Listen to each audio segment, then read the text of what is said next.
Hello everyone, welcome back to the channel. Business organisation का chapter number 10 हमने शुरू किया था इससे पहली वाली वीडियो में, जिसमें हमने पार्ट 1 किया था, जो कि पार्ट 1 थी वीडियो हमारी।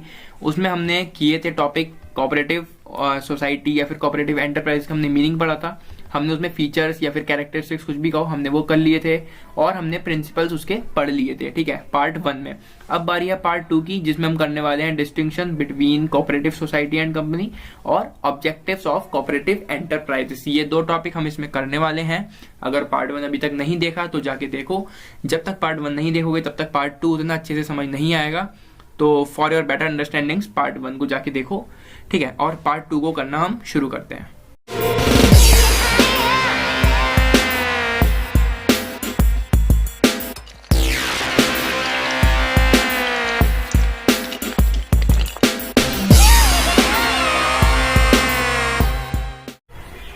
तो पार्ट 2 में जो हमारा पहला टॉपिक आता है पढ़ने के लिए वो है distinctions between cooperative society and a company. Cooperative society में और एक कंपनी में क्या अंतर है वो हम इसमें पढ़ने वाले हैं। तो पहले इसको रीड करना शुरू करते हैं, ठीक है। फर्स्ट पॉइंट है हमारा, it is formed under cooperative societies act 1912। ये कोऑपरेटिव सोसाइटी जो बनती है ये बनती है इस एक्ट के अंदर, जिसका नाम है कोऑपरेटिव सोसाइटीज एक्ट 1912, ठीक है। दूसरी तरफ अगर हम बात करें कंपनीज की, तो हमने कंपनी जो चैप्टर पढ़ा था उसमें हमने सब कुछ जाना था। It is incorporated under companies act 2013। ये किस एक्ट के अंदर फॉर्म होती है? कंपनीज एक्ट 2013 के अंदर, ठीक है। हमने कंपनी के बारे में बहुत डिटेल में पढ़ा हुआ है पहले से भी, तो अगर वो वीडियोस नहीं देखी तो उनको जाके देखो, ठीक। और सेकंड पॉइंट आगे बढ़ते हैं। Cooperative society can be formed with 10 और 15 members, there is no maximum limit. जो कोऑपरेटिव सोसाइटी है वो 10 से 15 लोगों से बन सकती है और मैक्सिमम लिमिट इसकी कोई नहीं है। और वहीं बात करें अगर हम कंपनी की, there must be at least 2 and maximum 50 members to form a private company. अगर हमें एक प्राइवेट कंपनी खड़ी करनी है, प्राइवेट कंपनी फॉर्म करनी है, तो कम से कम उसमें 2 से मतलब कम से कम 2 और मैक्सिमम 50 मेंबर होने चाहिए एक प्राइवेट कंपनी को बनाने के लिए, ठीक है। थर्ड पॉइंट अगर हम देखें, the major objective of operative society is to economically uplift the poor and weaker section of society. जैसा कि हमने अभी पहले पढ़ा, तो इसका ऑब्जेक्टिव है मेन, वो है पुअर और वीकर सेक्शन को सोसाइटी के ऊपर उठाना, ठीक है। इकोनॉमिकली उनको अपलिफ्ट करना, ठीक है, उनको वीकर सेक्शन को थोड़ा ऊपर ले जाना, ये उनका ऑब्जेक्टिव है। कंपनी का अगर हम ऑब्जेक्टिव की बात करें तो the objective of a company is to earn more and more profits by serving the customers. Company का जो ऑब्जेक्टिव आता है, जो इनका मोटिव आता है पूरा, वो है ज्यादा से ज्यादा प्रॉफिट्स को अर्न करना अपने कस्टमर्स को सर्विसेज प्रोवाइड करके या फिर कुछ भी प्रोवाइड करके, उनको बस कस्टमर से वो प्रॉफिट बनाना है अपना, ठीक। फोर्थ पॉइंट अगर हम बात करें तो some cooperatives are limited while others are unlimited societies.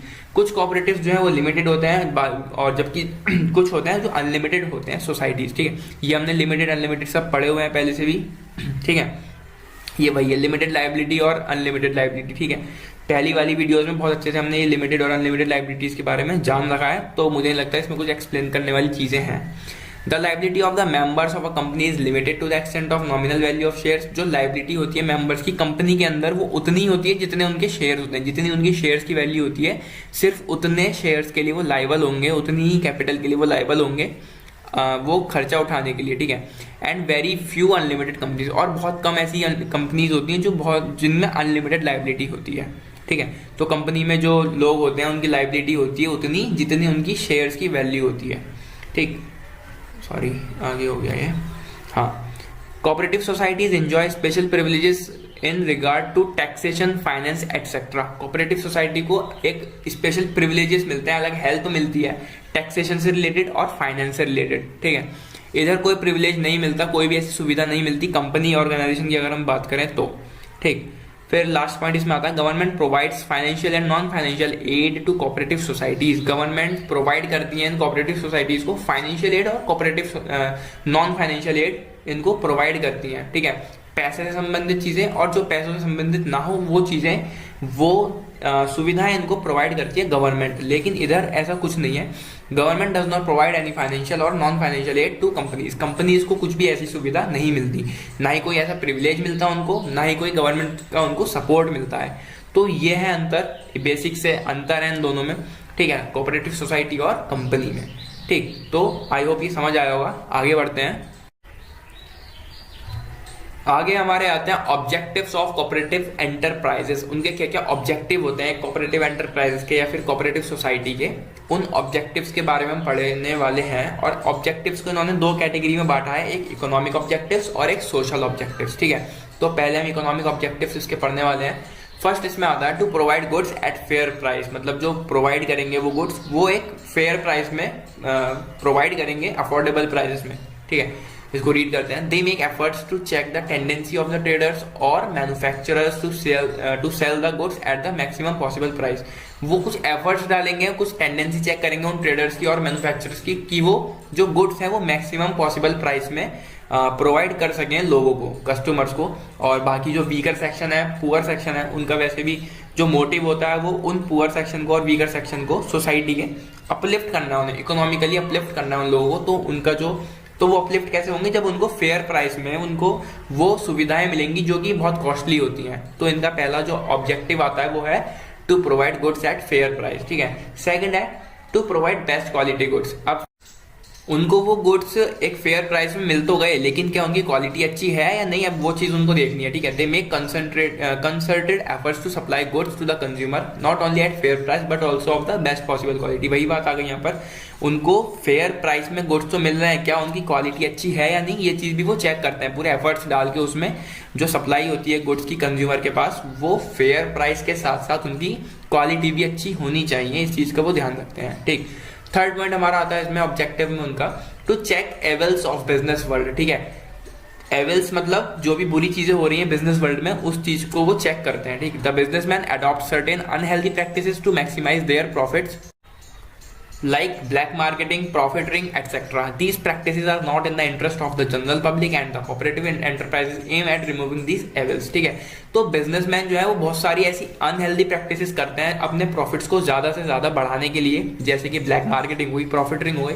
तो कुछ ऐसे बुरे चीजें वो करने लगते हैं अपने प्रॉफिट्स को ज्यादा से ज्यादा इंक्रीज करने के लिए, ज्यादा से ज्यादा प्रॉफिट अर्न करने के लिए। ये जो प्रैक्टिसेस होती हैं जो वो करते हैं, जो कि बुरी हैं, और ये इंटरेस्ट नहीं होता है इनका कोई जनरल पब्लिक को। और कोऑपरेटिव एंटरप्राइजेस का एम होता है कि उन सारे एविल्स को वो रिमूव करें मार्केट या फिर बिजनेस वर्ल्ड से, जिससे कि उनको जो भी हमारी पब्लिक है, जो भी वीकर सेक्शन है, जो कंज्यूमर है, इवन हम भी, तो हमें वो सारी सर्विसेज, वो सारे गुड्स एक अच्छी क्वालिटी के मिल सकें, हमें कोई धोखाधड़ी वगैरह ना हो, उसमें ब्लैक मार्केटिंग ना हो, कोई भी मतलब बुरी प्रैक्टिस, वो बैड प्रैक्टिस कहो या कुछ भी कहो, वो ना हो उस बिजनेस वर्ल्ड में पूरे। तो ये सब भी वो चेक करता है कोऑपरेटिव सोसाइटीज। ठीक है, नेक्स्ट ऑब्जेक्टिव इसमें हमारा आता है to provide fair price to producers. वो प्रोड्यूसर्स को फेयर प्राइस प्रोवाइड करें। ठीक, पढ़ते हैं इसको।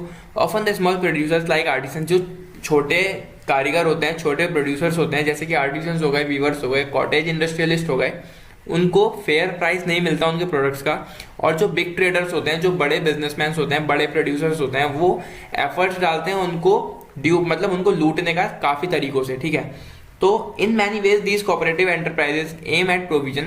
तो काफी सारे तरीकों से जो कोऑपरेटिव एंटरप्राइज होती है उनका एम होता है कि वो उनको जो छोटे कारीगर हैं, छोटे प्रोड्यूसर्स हैं, उनको फेयर प्राइजेस प्रोवाइड करें उन प्रोडक्ट्स के, उनके प्रोडक्ट्स के, और उनको प्रोवाइड करें बेटर मीडियम ऑफ डिस्ट्रीब्यूशन। मतलब जो भी उन्होंने प्रोडक्ट्स बनाए हैं, जो भी उन्होंने प्रोड्यूस किए हैं, उसको डिस्ट्रीब्यूट करने के लिए एक बेटर मीडियम उनको प्रोवाइड करते हैं। ठीक, तो ये थे कुछ इकोनॉमिक ऑब्जेक्टिव्स कोऑपरेटिव एंटरप्राइजेस के। आगे देखते हैं हम, आगे हमारे आते हैं सोशल ऑब्जेक्टिव्स। जो हमने अभी इकोनॉमिक पढ़े, अब आएंगे यहाँ सोशल ऑब्जेक्टिव्स। ये भी कुछ 3-4 बेसिक से फीचर्स नहीं, ऑब्जेक्टिव्स हैं। ठीक है, तो इनको भी करना शुरू करते हैं। टू यूनाइट द वीक, मतलब जो भी वीक लोग हैं, जो वीकर सेक्शन है, उनको यूनाइट करना, उनको एक साथ लाना।